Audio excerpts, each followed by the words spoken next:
नमस्कार मित्रमैत्रिणींनो. लिंगपिसाट असलेल्या कॅप्टन खरातचा आज एक धक्कादायक CCTV व्हिडिओ बाहेर आलेला आहे. हा व्हिडिओ याच्यामध्ये स्पष्ट दिसतोय की हा एका ग्लासमध्ये लघवी करतोय आणि नंतर सांगण्यात आलं की अशा प्रकारे तो अनेक महिलांना हे तीर्थ आहे म्हणून प्यायला द्यायचा, त्यांचा लैंगिक छळ करायचा, अनेकदा त्यांना गुंगीचं काहीतरी प्यायला द्यायचं ज्याच्यातनं गुंगी येईल आणि बाईला गुंगी आली की तिच्यासोबत तो सगळे वाईट प्रकार करायच्या. याच्या जवळपास 1000पेक्षा जास्त कहाण्या इथून गेलेल्या महिलांच्या आहे. हे स्पष्टपणे दत्तात्रय खेमनर म्हणून पत्रकार आहे त्यांनी सांगितलंय. आज या व्हिडिओमध्ये हे दत्तात्रय खेमनर यांनी त्यांच्या दैनिक खबरदार पुढारी याच्यामध्ये 1 वर्ष आधीच या कॅप्टनची पोलखोल करणारा एक लेख छापला होता, एक बातमी छापली होती. ही बातमी छापल्यापासून ह्या पत्रकाराला प्रचंड त्रास देण्यात आला. गुंडांकडून धमक्या देण्यात आल्या, फोन करण्यात आले. रुपाली चाकणकर यांनी सुद्धा फोन केला आणि सांगितलं की तुम्ही खोटी माहिती देताय. तर यांना पत्र लिहून सांगावं लागलं की हां ठीक आहे, माझ्याकडे काही पुरावा नाही. कारण एखादी महिला असं तर नाही ना म्हणणार माझं नाव लिहा, या नावाच्या महिलेसोबत यांनी छळ केला. तर हे पत्र, ही काय स्टोरी आहे, काय झालेलं आहे, हे सगळं समजून घेऊया. तर काल ह्या कॅप्टन खरातला नाशिक पोलिसांनी अटक केली. अटक केल्याच्या नंतर त्याच्या ज्या कहाण्या बाहेर आल्या, जवळपास 52 पेनड्राईव्ह, त्याच्यामध्ये कितीतरी व्हिडिओ, आणि या सगळ्या जेव्हा गोष्टी बाहेर आल्या तेव्हा महाराष्ट्र हादरून गेला.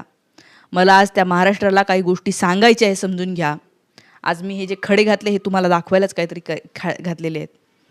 अनेकदा अनेक लोक वेगवेगळ्या समस्यांमध्ये अडकलेले असतात आणि त्यांना असं वाटतं की कोणत्या तरी बाबा बुवाकडे गेलं, कुठल्या तरी मांत्रिकाकडे गेलं तर माझी समस्या सॉल्व्ह होईल असं वाटत असतं.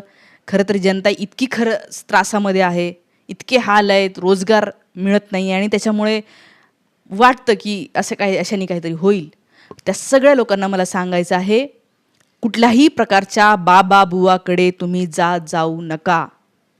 तुम्हाला खरोखर जर का भक्ती करायची असेल, ईश्वरापर्यंत, ईश्वरत्वापर्यंत पोचायचं असेल, तर आपल्या सर्व साधू संतांनी सांगितलेलं आहे, कुठलाही मध्यस्थी व्यक्ती तुम्हाला देवापर्यंत पोहोचवू शकत नाही. तुमच्या आत असलेला प्रामाणिकपणा, तुमच्यात असलेली भक्ती हीच तुम्हाला त्या एका ज्याला आपण म्हणूया की जे अल्टिमेट ट्रूथ आहे त्याच्यापर्यंत पोहोचवू शकते. पण तरी लोक जातात आणि अशा प्रकारे एखादा महाराज ज्याच्याकडे मुख्यमंत्री लेवलचा माणूस येतो, इथे वेगवेगळे अधिकारी येतात, डॉक्टर येतात, इंजिनियर येतात, असं ऐकलं की लोकांना असं वाटते लईच भारी असणार आहे गड्या, चल जाऊ दे, गेले ते गेले, जास्तीचे पैसे म्हणून त्याच्याकडे जातात. आणि याच्या कहाण्या, याच्याकडे जे आलेले लोक आहेत त्यांचे नावं, त्यांचे काही फोटो हे जे तुम्हाला इथे दिसत आहे. आता रुपाली चाकणकर यांना मी कालच व्हिडिओमध्ये आवाहन केलं होतं की मॅडमनी एकतर म्हणावं की जर तो दोषी आढळला तर त्याला शिक्षा व्हावी आणि मी त्या संस्थेचा राजीनामा देते. मला आजपर्यंत माहीत नव्हतं, आता माहीत झालं, मी त्याच्या विरोधात उभी राहीन. महिला आयोगाच्या अध्यक्षा म्हणून पहिलं कर्तव्य त्यांचं हे आहे. पण त्यांनी असं केलं होतं का? तर हे जे दत्तात्रय खेमनर म्हणून आहे, यांनी 1 वर्षापूर्वी ही बातमी लावली होती, ही जी तुम्हाला इथे दिसते. का लावली होती? कारण की ह्या पत्रकाराकडे 10-12 महिला आल्या होत्या, एक करून आल्या. त्यांच्यासोबत काय प्रकार झालेले आहे महिलांनी सांगितलं की हा बाबा कसा भोंदू आहे.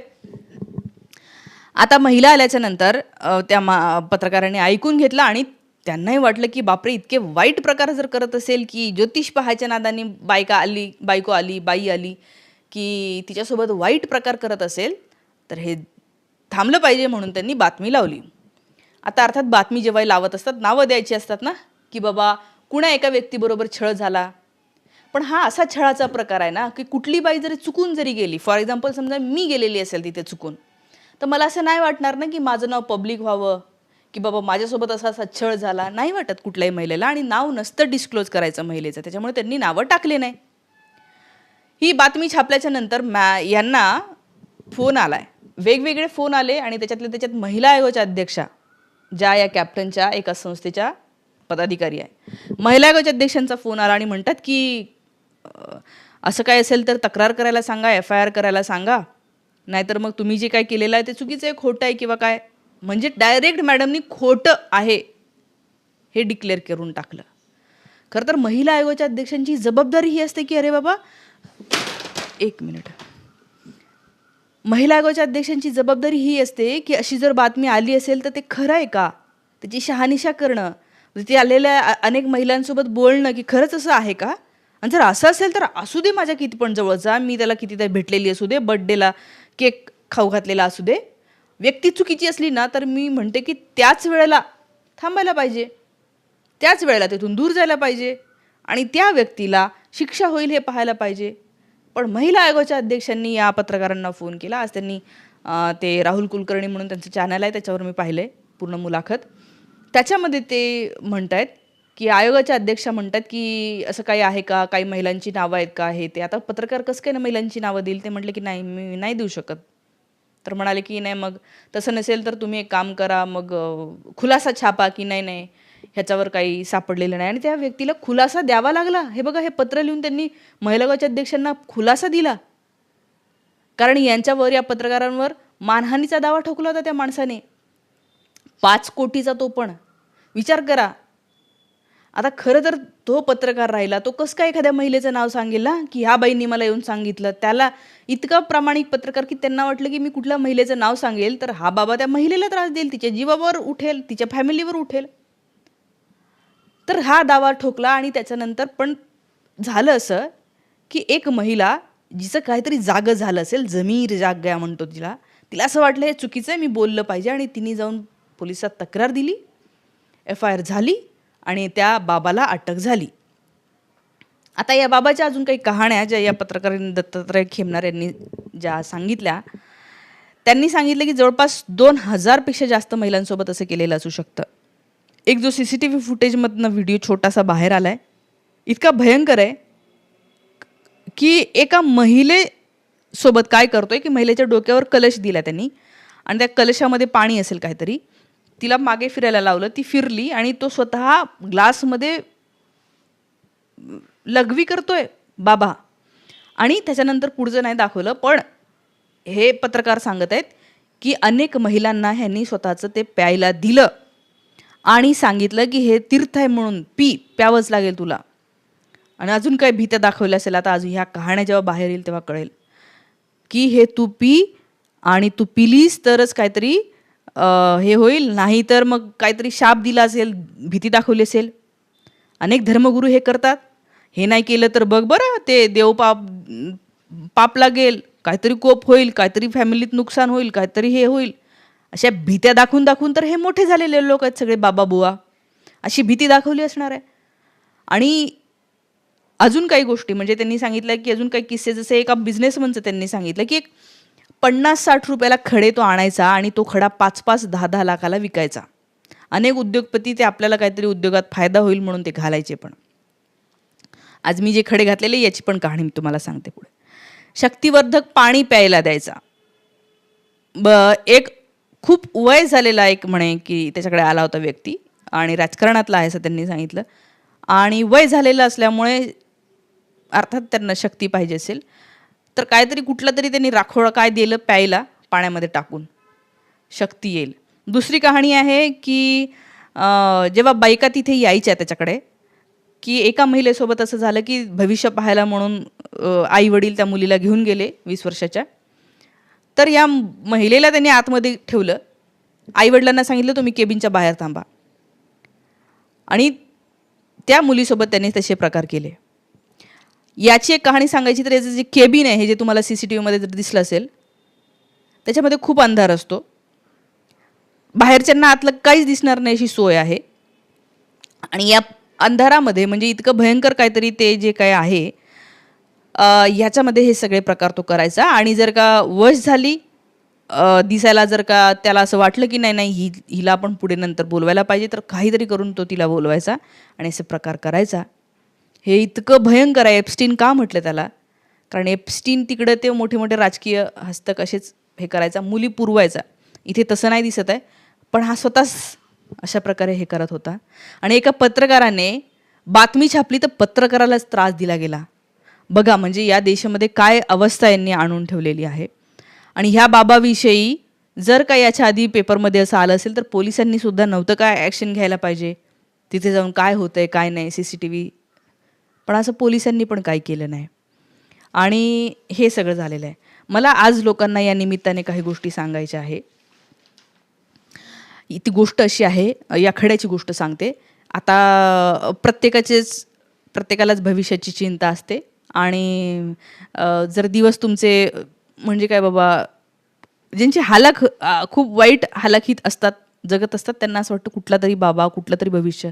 कारण सगळीकडे इतकं पॉप्युलर झालेलं असतं, कोणीतरी बोलत असतं, ह्या महाराजांनी सांगितलं ते खरं झालं, ह्या बाबांनी हात पायला ते खरं झालं, हा खडा घातला मी, माझं लयच भारी झालं.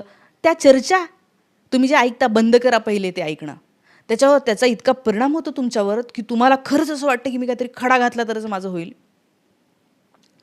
तर आता मी त्याच्यातनं बाहेर आली आहे, पण एक फेज होती माझी जेव्हा की मला असं वाटायचं की हो, आपलं काय होत नाही आहे, ठीक आहे, काय होईल काय नाही भविष्याचं.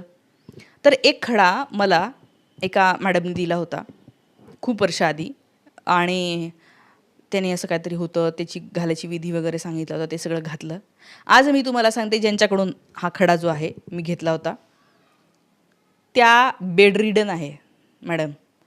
म्हणजे तुम्ही विचार करा की ज्या व्यक्तीने मला भविष्य सुधारण्यासाठी खडा दिला ती व्यक्ती बेडरिडन कशी काय असू शकते.